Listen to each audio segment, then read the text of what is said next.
চেষ্টা করো।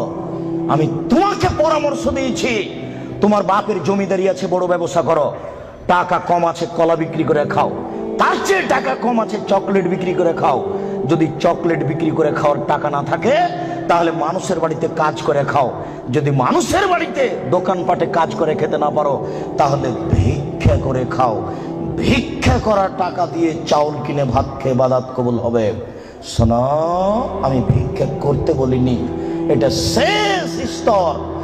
ভিক্ষা করা টাকা দিয়ে চাউল কিনে ভাত খেয়ে ইবাদত কবুল হবে। শোনো, ভিক্ষা করা টাকা দিয়ে চাউল কিনে ভাত খেয়ে ইবাদত কবুল হবে। যৌতুকের টাকা দিয়ে চাউল কিনে ভাত খেয়ে ইবাদত কবুল হবে না। নাপিতকে ঘর ভাড়া দিয়েছ, ওই টাকা দিয়ে চাউল কিনে ভাত খেয়ে ইবাদত হবে না। নাপিত দাড়ি চাঁচে। এদেশের কোন ব্যাংকে চাকরি করে সেই টাকা দিয়ে চাউল কিনে ভাত খেয়ে